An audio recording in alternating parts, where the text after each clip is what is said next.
This episode of Lore Drop is sponsored by Chad and Rachel Wolf. Thanks for listening from Kansas City, Mom and Dad. This is a sidebar, but we were able to bully a character that John was playing out of the party, which was really dumb of us, because that character Fraxis would have been very useful and helpful. But you know what?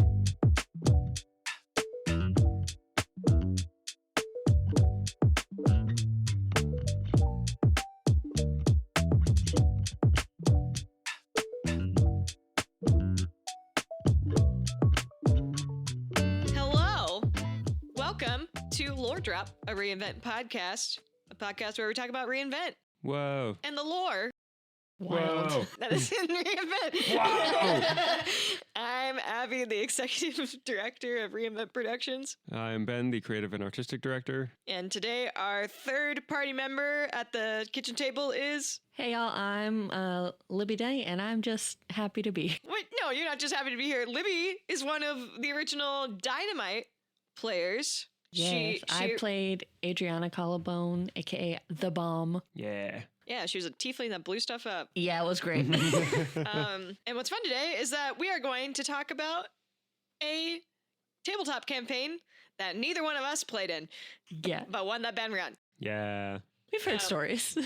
So this week's episode is a little bit different from the last couple of lore drops that we've had, but this is a bit of an introductory to Children of Destiny Cataclysm. We're going to be doing a lot of lore drop episodes over the next couple months to get you guys acclimated to the world of Reinvent before Children of Destiny Cataclysm Season 1 starts in June. At this point, it is January 1st, 2026. As of recording Wild. Today, which is wild. Ben and I finalizing the casting for Season 1 of Cataclysm over Christmas break. Super excited to hear all of the performances that are going to be coming through. And then for you guys to hear the awesome audio drama that is coming in June. Before we talk more about Cataclysm and the art of adaptation, we must first answer the most important question of the podcast, which what animated trio are the three of us at the table are today? I feel like there's a trio in Fairy Tale. That's Probably. What I was thinking too. Yeah. I think the specific fairy tale trio of characters are the three exceeds of the fairy tale guild of Happy, Carla, and Panther Lily. But which one's who? Can I be happy? I think it depends on the day. I feel happy. I feel like a chaos little gremlin right now. Yeah. Tracks. You can be Panther. Yeah. Cool. Tiger Lily. Great. Awesome. Or Carla. Carla, not Tiger Lily. No, yeah. I don't want Panther Lily and Carla. It's fine. It's fine. New year, new me. I'm just really excited today because Libby is here visiting us in Lubbock from Kansas City. Well, not visiting us. She's visiting someone in particular. It's fine. But Libby is one of our oldest friends from undergrad. We met at Missouri Western doing theater. And she Wild played times. She was married to Ben twice on stage. Married once. Okay, married once. The other one was not married. Yeah. Basically married a second time. I kissed him in front of you in a show. It was great. That picture is floating around somewhere. I love that picture. I had to kiss two boys in that show, one of them being my boyfriend, soon to be fiance, and it was great. And there is a picture of Libby in the background reacting to that kiss, and it's one of my favorite pictures. About dropped the bottle. I was like, ah. Yeah. It's one of my favorite photographs for performing. But Libby was also a player in the second campaign that took place in Reinvent, which was the Dynamite campaign. And we both, as player characters, interacted with a character that was a central player in the Cataclysm campaign. So before we dive in too much about this, Ben, you want to give us some background on just kind of an overall, give us the elevator pitch for Cataclysm. Or a longer elevator pitch. Let's say we're starting at the first floor and we have to get up to floor 57. That's crazy. So it's going to take a while. Empire State Building. Got it. The Cataclysm campaign was one that was built around the idea and location of Dustria City, and also basically like faction groups and like choosing sides inside of that. And so from the very like building of this campaign, it was entirely centered around like a lot of intrigue. I wouldn't necessarily call it political intrigue. There was a little bit of like politics that happened there, but it was very heavily inspired by the Netflix Daredevil show, of this idea of like fighting back against some like evil underground criminal group led by a rich person who gets to enjoy their time out in normal society with no one else being any wiser. And so yeah, and it was also built on a lot of stuff that I had boiling in my head about Dustria City and the characters inside of it for years ahead of time. And it's really funny because a lot of the stuff that happened in the campaign, I had images in my head of some of the events that happened, and then of course they ended up playing out differently because that's how it works with D&D. What? And just collaborative ideas in general. Absolutely. But but yeah. players taking ideas and Running in exact opposite direction. That's crazy. That never ever happens. No, never. But yeah, so that idea of having our like central heroes, our players coming into the city fresh and not really knowing what's going on with it, and then being forced soon after to choose a side with very little information, was one of the points I wanted to like emphasize going into it as well. And that's very inspired by the Fire Emblem Fates video game, where it's a very similar thing. It gives you 6 levels and then says, all right, choose a side. And you're like, wait, I only met like 2 people from each side. And they say, yeah, choose. That's a lot of pressure. Yeah. Yeah. So You're many like, different oh routes. no, I say- chose the bad guys. Yeah, at least with 3 houses, it lets you like talk to all the students first. But yeah, Cataclysm compared to the Dynamite campaign, very different tones. And Very different end goals too. Yes. Because with Cataclysm, again, it's the warring factions. How do you find out which one's which? And then with Dynamite, it's Save the world from aliens. Save the world from aliens. Yeah. Hey, who are you? Yeah. Well, in Cataclysm is a very street level story. Yeah. As opposed to like there's a few moments that like go outside of Destiny City, but it's very fairly self-contained within that location. Dynamite, we were all over the place with that. Literally It was- traveled from outside of Mexico City up to freaking Greenland. Yeah, it was a at whole some Greenland. point. globe-trotting adventure in Dynamite. Yeah, we were all over the place. Ben, Libby and I did not play in Cataclysm. Yeah. So, but what we're going to be asking you questions about like the idea of adapting actual gameplay, and all of that jazz. Into audio drama format. So the pilot episode of Cataclysm is available to listen to, and we'll have a link to it in the show notes so you can go check it out. But how did you start the process of figuring out how to get through all of this? And I should preface that like all of the sessions you have been recording them since you started DMing, right? A little bit after we started. That was a thing very early on. So starting the Cataclysm campaign was a bit of an undertaking because I didn't play D&D at all until my senior year of high school, and my friend group all liked playing different like editions of D&D, so I never really got a full grasp of what the rules were. And so going into freshman year of college, and my friends were like, we want to play D&D. And I was like, I mean, I've been writing ideas for a D&D campaign since I moved back to the States. So I'd love to volunteer to DM when I barely know how to play the game. And I like to highlight just how much I didn't know the rules. One of our players, Navita, the character, is a cleric, and clerics use healing magic. And I, at this point, thought that when you used healing magic, you still had to roll to see if it would work or not. And so, and I was like, all right, yeah, go ahead, roll. And if you didn't succeed the thing, you've got to wait a turn before it happens. That's how little I knew about the actual rules of D&D at the time. But nevertheless, we kept playing, and I figured out the rules as we went, and it got better. But I didn't start recording our sessions until the party split up. There's a point where the party splits, and like for good, not like a temporary one. It was like one player went off with a different faction than the rest of them did. And then at that point, I was like, okay, now I've got 2 campaigns to keep track of. And so I was like, okay, I started recording the Bandits version of it so I could have an easier time remembering and like go back and listen to it whenever I was doing like notes or anything. And then that turned into me just recording the sessions for the posterity of it. And I was like, okay, cool. This is just in general a pretty decent way to like remember what happened in these things, especially because I love introducing lots and lots of characters and just seeing which ones the party members want to learn more about. And so, yeah, if I go back and like find the earliest recorded sessions of like the mainline Cataclysm campaign, I think the earliest one that I have access to still on my computer is in the middle of the Order of the Unbound arc, which is season 5. It's what is going to be season 5 of Cataclysm, and so it's pretty wild. And then after that it was like cool, just record everything.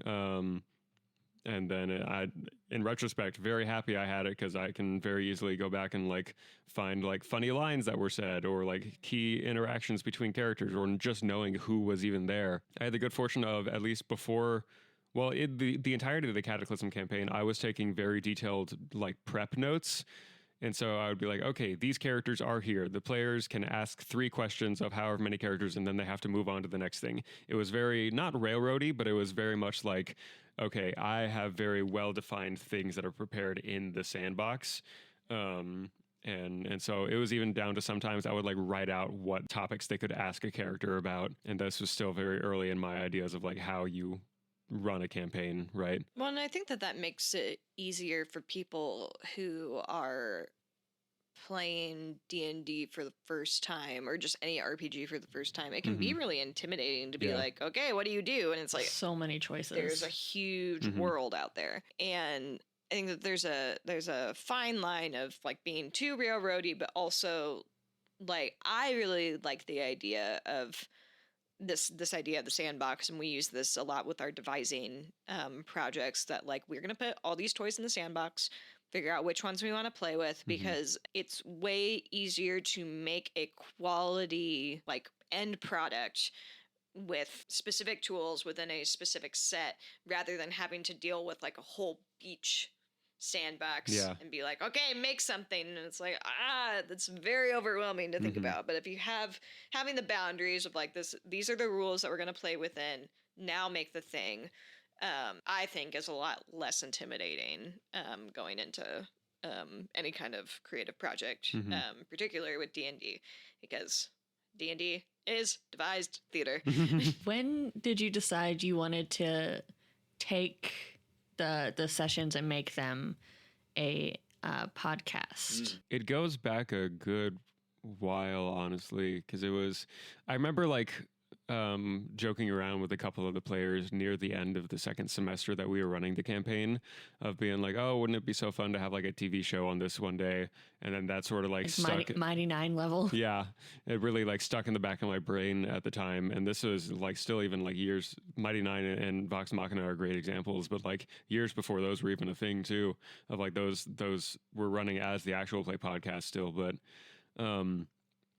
so I think it was sometime during or a little bit after the Dynamite campaign had finished, actually. I had written a like script just to get out of like a writing funk of like a precursor to the characters in that campaign, of like, okay, here's a quick like origin, flash of all these characters, the 4 main characters in that story, at least at the start of that story. And then from there, I was like, oh, I can do this for Cataclysm. And so it was a couple years ago, actually, probably 3 or 4 years ago, that I sat down one day and I was like, okay, I just want to like write this out and get this out and see where it goes. And so I started writing what I remembered from the first session of Cataclysm, which that one, like it was my first time DMing ever. So I still have a very vivid memory of most of the significant plot beats of it. And it was just one day I was like, I don't know, I just want to write something to get back in this mindset of this world, because it had been so long since we had explored it. And so I wrote it out in screenplay, like visual format. And then it was a couple years later when I decided, oh, I'm going to be doing my thesis project, my graduate thesis on audio dramas and like teaching an audio drama based class. And so I should have a little bit more practice under my belt before going into that. And so I turned that script, which was intended for like an animated medium, into an audio focused medium instead, because I think it worked pretty well still. So yeah, that was the sort of timeline with that. And then it was one of those, I was like, in my brain, I was like, oh yeah, I'd love, even in the casting call, it's like, I'd love for this to become like a full series and to actually like keep going with this whole story. But if it doesn't, I still have this little pilot here that is a very fun, like focused seed to look back on of like, this is the start of Reinvent here. And so I recorded it with the actors that I cast for it, and everyone had a lot of fun. And my students loved getting to play with it too and editing it. And then I was like, well, let me write the rest of it. And I'm really glad that all of our voice actors that were in the pilot are coming back to reprise all of their roles. Yeah. It's very exciting because there were some awesome performances that were given. So thank y'all for coming back. We're very happy to have you. All the back. goats. I was very excited the first time I got to listen to the pilot episode. Just it starts painting such a nice picture of what the world is, and it just brought me back to like just playing around with my friends, and like it's the feeling of this is something that like when you're kids, right? When you're kids, you're like, I want to play superheroes, and someone's like, what if we did superheroes but make it a spy thing? Because I just watched the spy movie, and just like taking what you love from all of these aspects of media, because you know nobody ever should wall themselves into just one. That's how you get boring stuff. But just like the excitement of, oh, there's this, and then there's this underneath, and which plot hole are we going to go to? And I cannot wait to see how the rest of the season goes with that. One thing I really like about Reinvent is that it's very similar to Sentinel Comics, which is one of my childhood best friends. Her brother does the art for that game and that whole, like, they have a really awesome card game and an RPG system that we used for developing the show that we're doing in May, and several other versions of the game that are fantastic. And their podcast was a very one is something that has inspired our podcast, but was something that Ben really dove into. It's like the one podcast that Ben loves as just like a podcast of just people talking, as opposed to it being like a narrative form. But a thing about Sentinels, and I think something that we also do as Reinvent, is that there's not a shot for shot remake of any character. Like there's certain characters like the Wraith in Sentinel Comics, very indicative of Batman, like that kind of character. But like personally, like it's like Wraith is great because Wraith is a girl and her parents aren't dead, and but she's still smart and has like the Batman stuff and all of that. And they have like a character named Legacy there that's a very a la Superman, Captain America type character, but it's like honoring the kind of characters that we grew up with and that we still love and enjoy, like the big like DC Marvel inspirations, but then we get to make our own stories with it. Like we talked a few weeks ago about Captain Amazing, very, very much a Superman, Captain America type character. I remember when I was directing Hayden in Ordinary Heroes that like I often would talk about like the big 10 people versus Captain Amazing fight was the everyone versus Superman fight, because that's what it felt like. It's like, oh my gosh, we can't beat Superman. It's like, what do you do? And like the idea of, it's like, what happens when Superman dies? Because Captain Amazing does, there's a part of Ordinary Heroes where Captain Amazing does die, and like all the repercussions that come from that. So it's fun with Reinvent making characters that spark our interest, like Percy Variel from What If, very much a like kind of a love letter to My Hero Academia, and particularly the character Deku. when I think back of when I was making Aurora Remington, I was kind of like in a phase of my life where I was reconnecting, or like I feel like kind of connecting finally with like the softness of like my femininity, and I was like really like finally enjoying Disney princesses that like were like, because Mulan, always my favorite Disney princess. She's the best one.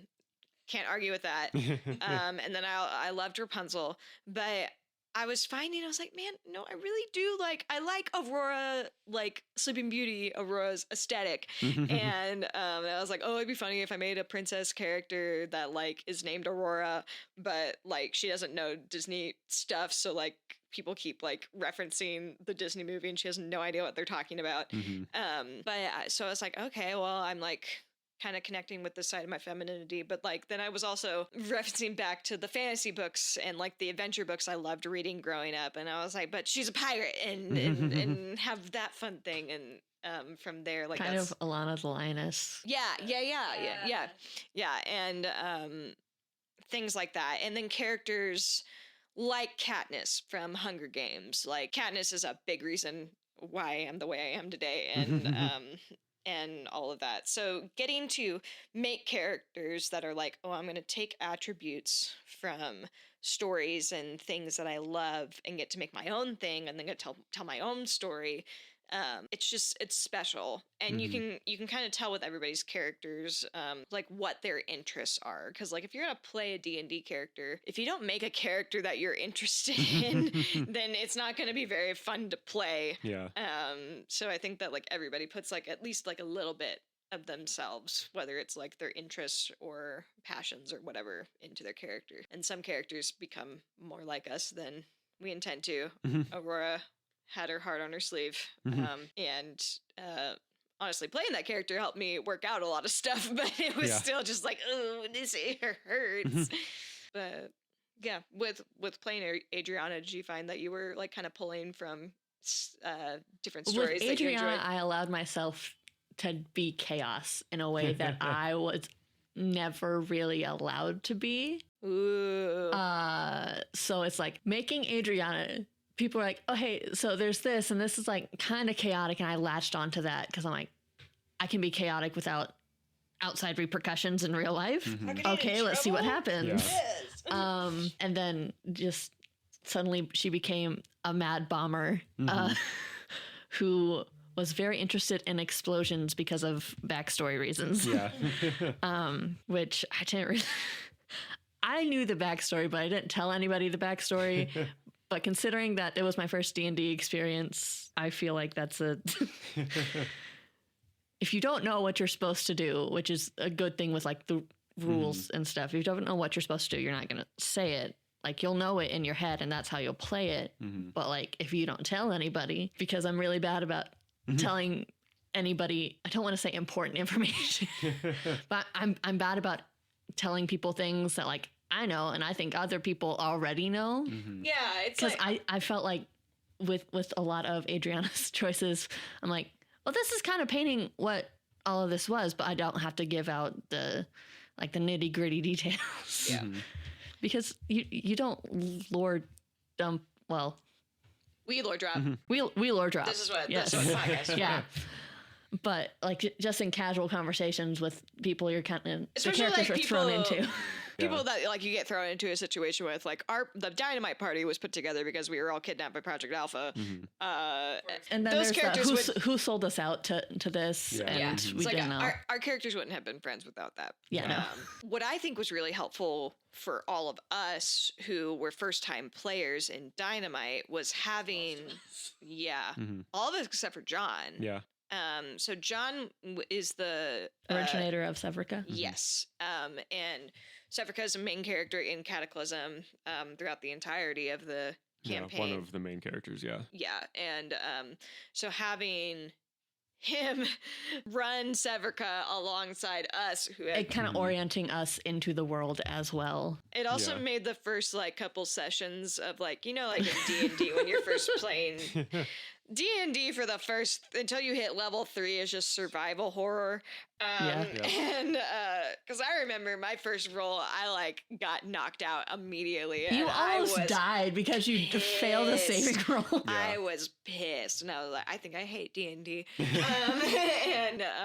But having John, he was like really helpful in helping us navigate stuff. Shout out to John. Sorry, not sorry that we bullied you a lot. This is a sidebar, but we were able to bully a character that John was playing out of the party which was really dumb of us, because that character Fraxis would have been very useful and helpful. But you know what? He showed up in such a he showed up at a time where it's like crazy. What? Yeah. To be fair, it was a crazy way to show up. But anyway, love you, John. Ben, when you go about listening to tabletop footage, like gameplay footage, how do you as a writer go about the adaptation process? The thing that is important when it comes to adaptation is keeping what the story is about and like what worked well in the story already, and it's a lot easier to talk about it in terms of like big well-known things, but also like what people liked about it in the first place and keeping that intact. And so, for example, with the pilot episode, which is episode 1 of Cataclysm as well, that session was the 3 characters meet up on this boat of Severica, Navita, and Reaper. They meet up on this boat and they get their mission briefings about looking for Ho Wu. And then it's actually one of the different things in the session about it was I gave them the list of, hey, here's all of these superpowered people, pick one and I will tell you more about them. And so that was one that I was like, okay, that is a lot of lore to drop, and that doesn't make sense from a like traditional narrative perspective, right? Saying here's a list of people, pick one and I will tell you something makes sense in a game play format of like even a video game. It's like, okay, cool, pick a side quest basically is what they were getting. And so that was one of the early moments in adapting it that I was like, okay, I need to reframe this because it doesn't make sense and it drags down the momentum of the story in an audio drama format to rattle off a list of 33 characters and say, all right, pick one and I will tell you more. And so that turned into director Holland saying, okay, now you have a specific mission to hunt down this person, which was the characters that they were given missions were the ones they asked about in that first campaign, in that first session. And so, yeah, from there, that was a big one. The party also split up across the boat to go look for different information. And that was in the session, Severica stumbled upon the court spot in the shipping container at the back. Reaper also was just like, all right, I'm just gonna go talk to, I think in the session Reaper just went to go talk to like smugglers or whatever, just gather information around, and Navito also went to go try and find the captain or whatever, right? And so that moment of, okay, the other two are separated from Severica when the fight starts was one that was like, this is core to the fight, and so they have to come back together at some point for the fight. And so that was one that's like at the table, it's very much like I can just tell you, okay, cool, Severica roll initiative. The other two of you, you hear this sound happening and then you get to join the fight at this point, right? But that was one that I chose in writing it to be like, okay, let's do a little moment of like, okay, cool, we see Severica up to this point, and then we know something's about to happen because of the way it works. And then like, we cut to a different character's perspective, rewind a little bit, and then boom, we hear this big sound happening off in the distance. I have to go check out what that is, and then we transition until they all meet up again, right? That gets the flow of it matching what an audio drama needs better than what it was at the tabletop. So that was one of the instances of like, that's how you keep the like identity and the structure of it intact for a new medium, is being able to acknowledge what works well in your new medium and what worked well for the story in the previous medium, and trying to figure out, like, yeah, the exact circumstances aren't the same, but the end result is still going to be the same. If they learned about this character and they all met up for this fight. And so that was one as well, that in that fight, in the original campaign, they're fighting Court Spot Lambda, and they were getting wrecked because, like I said, as a new DM who was homebrewing everything for the first time, I made a monster that was way more powerful than a level 1 party had any reason to be fighting. And so really quickly I had to, okay, cool, I already had the character stat block for Wendy already. And that was the other thing in that first session. Navita like saw Wendy and chose not to interact with her because the character was like, okay, you're not who I'm looking for. I'm looking for the captain. And that was me as a DM. I was like, this isn't going to be an NPC that I want to be around or I want to point out. And that's one that's like the players have the choice to interact or not. But so that was one that in the tabletop setting, they started the fight. I saw as a DM, they need help. Let me send one of the NPCs down there. I sent down Wendy, started fighting. It was still a little bit rough. And so then I sent down John and Mike. John and Mike were two characters who, again, the players didn't actually talk to beforehand, but they were just around, right? It's like, okay, cool. Throw more things in there to help them win because I don't want to kill my players in session one. And so from there is when the players actually started talking to these characters of Wendy, John, and Mike. And being like, okay, cool, talking with them, finding out what's going on. We get that bit of Severica accusing them, what are you doing with a murder robot on this ship? Which is a valid concern. Absolutely it is.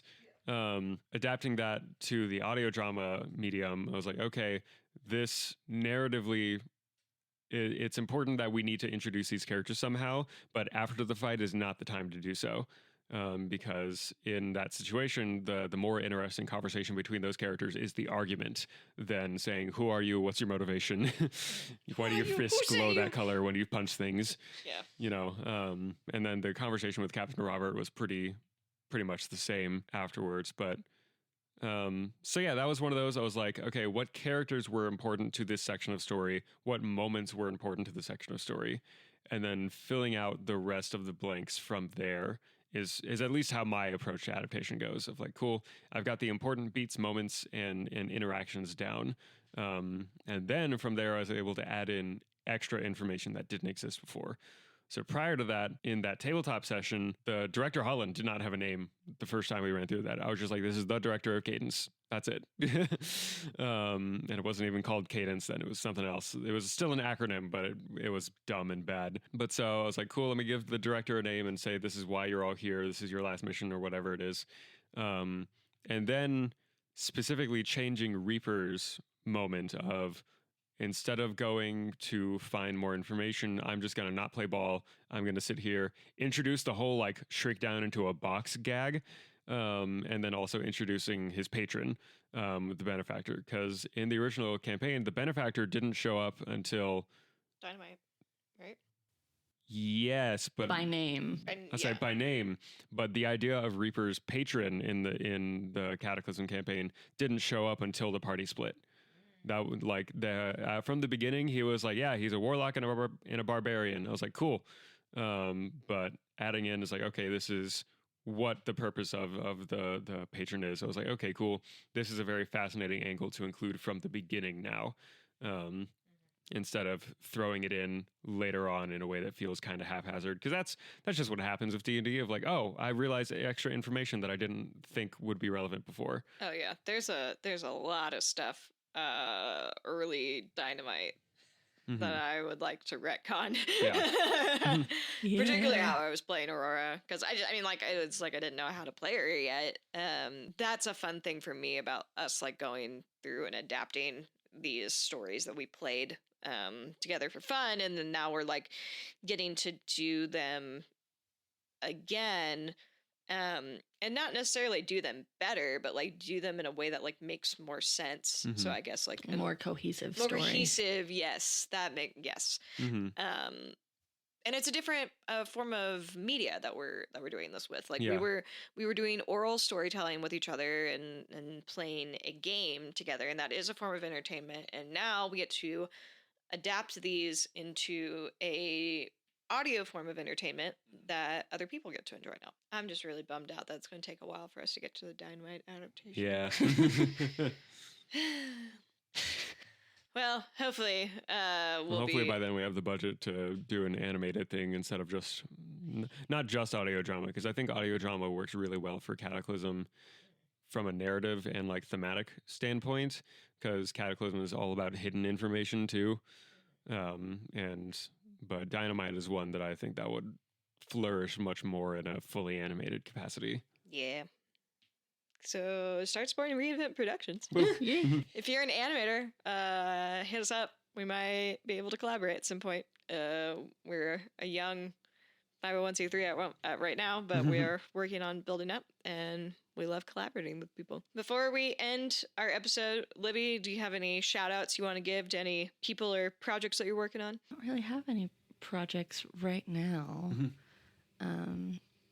Maybe in the future, hopefully. Hopefully I get to do something more with dance here soon. But yeah. If you want to give a shout out to your new Lubbock friends, you can. It's awesome coming down and seeing what Reinvent has become from where it was, back when we were, sitting in your closet playing D&D. Yeah. with a thunderstorm. Those thunderclaps were just They were peak. peak. Great at the storytelling points, but it's great to see how much it's grown down here. How you guys have brought in this community, and given, because I already knew you guys were awesome to grow ideas with, just kind of create and be yourself and show others. But to see other people also joining in is absolutely amazing. Some really, really great collaborators down here. Everyone's just cool. Yeah. You guys always have cool friends. Obviously, I was we're friends with you. Yeah. And I'm glad you guys are still you should come see what we're doing. And I cannot wait. I cannot wait to see Ordinary Heroes. Because that's just a new step in where you guys were and where you are now. And just all the extra stories within the same world that just everyone gets to see, which I think is absolutely amazing. Yeah. And then someday she'll move down here with us and be in shows with us, and it'll be great. Hopefully. Anyway, that is all for this week's lore drop. Just kind of giving you an intro of Children of Destiny Cataclysm. We are really excited that for the next several weeks, we're going to be giving you guys background information on various objects, locations, and characters that are going to be showing up in Cataclysm. And while they might be a little bit spoilery for very spoilery. Very, very, very spoilery. But our philosophy is that we want you guys to get to know these characters, so that way when you hear them come up, you're like, oh, I know who that is, and can get to enjoy the story with a more informed perspective. And we just really like getting to yap at our kitchen table with our friends, so it's been a good time. That was all for this week's episode of Lore Drop, a Reinvent podcast. And remember, being fantastic starts with being a fan.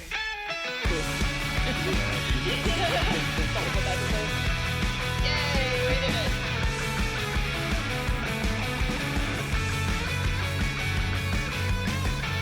Reinvent Productions is proudly sponsored by 5 Points Corporation Lubbock and Savannah Rashida Photography, as well as our other wonderful community patrons. Our home base in Lubbock is Hollingsworth Hall Cultural Center at 4228 Boston Avenue. For more information on how to support our 501c3 organization, you can check out our website at www.reinvent-productions.com. To directly support our upcoming audio drama, you can become a Lore Drop sponsor. For just $10, you can sponsor an episode of this podcast. All donations will go towards support for our upcoming production of Children of Destiny Cataclysm Season 1, which will begin releasing episodes June 22nd, 2026. Funds will go towards paying our wonderful voice actors and creative staff for their fantastic talent and time. We have over 30 artists globally working on this production, and we can't wait for you to hear it this summer. You can donate at givebutter.com/Lore Drop sponsor. You can also find us on Instagram and TikTok at reinvent.productions, as well as on Facebook and Twitch, where we stream gaming and a look behind the scenes on how we create our new works. Be sure to follow us to stay in the loop about upcoming productions, auditions, and more. Thank you so much for listening, and we'll catch you in the next episode of Lore Drop.